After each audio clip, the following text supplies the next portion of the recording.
সাবেক সভাপতি শাহাবুদ্দিন আহমেদ, সে লোক হিসাবে আমি জানি, আমার জানার মতো তার সাথে আমার চলাফেরা হয়তো, আমি যদি তার গুণগান গাই সার্টিফিকেট দিই তো হয়তো মানুষ এই কথা ভাববে যে আমার সাথে তার চলাফেরা আছে। কিন্তু যাই হোক, আল্লাহ তাকে অনেক টাকাওয়ালা পয়সা আল্লাহ তাকে দিছে, ওইসে আমি হয়তো একটু দুর্বল রয়ে গেছি, এটা সব আল্লাহর ইচ্ছা।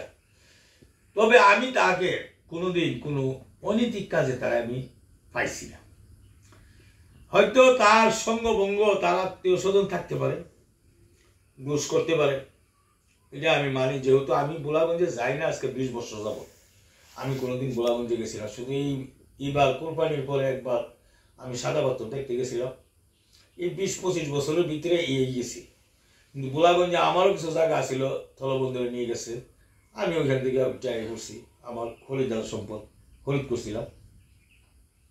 কিন্তু এইখানে যে গোলাগঞ্জ সাদা পাথরটা যেটা লুটপাট হয়েছে, এটা প্রথম আংশিক কিছু হয়েছিল, পুরা হয় নাই। আন্দোলনের পরে যেটা হয়েছিল আংশিক কিছু হয়েছিল।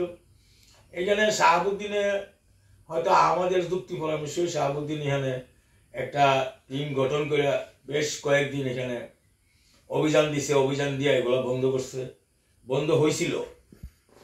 কিন্তু প্রশাসন কাছে আমরা বারবার গেছি যে আপনারা আপনার সাথে সহযোগিতা করেন, কিন্তু বন্ধ হওয়ার পরে কেন আবার নতুন করে এটা চলল? এখানে আর্মি, পুলিশ, বিডিআর সবাই যেন একটা অভিযান দিল কাঁসার মিলে, আর অভিযানের পরে হরতাল অবরোধ দেওয়ার পরে হঠাৎ করে এই যে একটা অবস্থান তৈরি হইল লুটপাটের, শুধু কোম্পানিগঞ্জের মানুষ না, আমার মনে হয় ময়মনসিংহের বেশ অর্ধেক মানুষ, সুনামগঞ্জ ডিস্ট্রিক্টের মানুষ, নেত্রকোনা ডিস্ট্রিক্টের মানুষ, এখানে বিভিন্ন জায়গার মানুষ বিভিন্নভাবে এই যে বালু পাথরগুলো আনছে, এখানে যদি বালু মহালটা লিজ না হইতো তাহলে আমার মনে হয় না যে সাদা পাথর এত ক্ষতিগ্রস্ত হইতো। মানে এটা নিচে পাওয়াতে এটাতে নৌকাগুলো চলছে, আর এটার উসিলাতে ওইদিকে গিয়ে লোক করে মানুষ এখান থেকে এগুলো আনছে লুটপাট করে। যাই হোক, যতটুকু হইবার হয়েছে, এখনো যদি এগুলো বন্ধ করে তার প্রশাসন যদি এখনো সহযোগিতা করে, আমরা ইনশাল্লাহ চেষ্টা করবো জনগণ আমরা প্রশাসনের পাশে থাকার। কিন্তু সারা দেশের মানুষ লুটপাট করে খাইছে, সব দলের মানুষই খাইছে। এখানে এখানে শুধু একটাই কথা, এখানে দেখছি আপনাদের মিডিয়াতে নাম আসে শুধু বিএনপি বিএনপি। এখানে আওয়ামী লীগ, জামাত, বিএনপি, জাতীয় পার্টি, যত প্রকারের দল আছে, সাধারণ জনগণ, এখানে তো কোনো আমার মতন মানুষ তো এখানে গেছি না এক বড় পাত্র আনার জন্য, আপনার মতন মানুষ তো একজন গেছে না, এখানে তো সব শ্রমিক লেভেলের মানুষগুলাই এটার মধ্যে উঠে করে গেল আসছে আনার জন্য, তারাই আনছে। আমি আশা করবো ইনশাল্লাহ আপনাদের মিডিয়ার মাধ্যমেও সঠিক জিনিস যেগুলা এগুলা তুলে ধরবেন, তাহলে ইনশাল্লাহ ভবিষ্যৎ আমরা ফলাফল ভালো হবে। আমি মিডিয়াকে অনুরোধ করব যে সত্যকে সত্য বলবেন, মিথ্যাকে মিথ্যা বলবেন।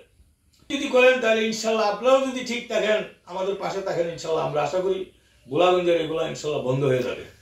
আচ্ছা, যে এখন আমি আরেকটা প্রশ্ন করতে চাই আপনাকে, যে মূলত শাহাবুদ্দিন সাহেবকে যে তার সভাপতি পদ থেকে স্থগিত ঘোষণা করা হয়েছে, সেটি কি সাদা পাথর লুটপাটকে কেন্দ্র করে না স্থলবন্দরের জমি সংক্রান্ত কোনো বিষয় নিয়ে?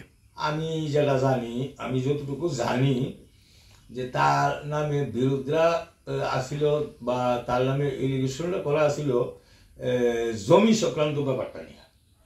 কিন্তু এখন যা বুঝতেছি, কালকে আমাকে, আমি তো এখনো কোন ব্যাপারে কি কারণে করছে জানি না, তবে কালকে আমার একজন বলল যে তাকে সাদা পাথর নিয়ে তাকে এলাকা বয়স্ক মানে এলাকা স্থগিত করা হয়েছে, তার পদরা স্থগিত করা হয়েছে। তা আমার মনে হয় যদি সাদা পাথর নিয়ে করে থাকে তাহলে এটা সঠিক করে নাই। জমি নেওয়া হয়তো তার জমি থাকতে পারে, এখানে জানি না জমি তার কি হয়েছে। জমি তো আমি জানি যে একবার তলবন্দরে সব নিয়ে গেছে, এরপরে জমি আবার কি হয়েছে আমি তো এই দিকে গেছিও না, এই ব্যাপারে আমার আইডিয়াও নাই, জানাও নাই। প্রশ্ন হইল যে কোম্পানিগঞ্জ আগে যেভাবে চলছে এইভাবেই চলবো নাকি পরিবর্তন আসবে? তা এই প্রশ্নের জবাবে আমি এই কথাই বলতে চাই, কোম্পানিগঞ্জ আগে কোনো খারাপ চলে নাই, চলছে ভালোই। হয়তো আমাদের কিছু নেতাকর্মীর দোষে হয়তো একটু ব্যতিক্রম হয়েছে, তবে আমি আশা করব কোম্পানিগঞ্জ সবাইকে নিয়ে ঐক্যবদ্ধ করে, কোম্পানিগঞ্জের বিএনপির সাধারণ ভোটার থেকে নেতা কর্মী পর্যন্ত সবাইকে নিয়ে একটা জনসভা করে। আমি আশা করব, আমার মনের আকাঙ্ক্ষা এটাই, যে কোম্পানিগঞ্জে কোনো অবৈধ কাজ যেন হয় না, এগুলা কিভাবে বন্ধ করা যায়, রাস্তাঘাটে চাঁদাবাজি, লুটপাট, খুন, দর্শন, রাহাজানি, এগুলোর থেকে কিভাবে আমরা পরিত্রাণ পাই। আর এগুলার থেকে পরিত্রাণ পাওয়ার জন্যই এই আন্দোলন। এত এত ছাত্র, সাধারণ মানুষ প্রাণ দিছে একমাত্র এই কারণেই। আমরা যদি বুড়াইয়া ওই জায়গাতেই থাকি তাহলে আমাদের কি পরিবর্তন হইল? আমার আশা হইল, চেষ্টা করব ইনশাল্লাহ এখান থেকে আমরা কিভাবে পরিত্রাণ পাই এই আলোচনা করব। 2 নম্বর প্রশ্ন আপনার হইল, আপনি যেটা করছেন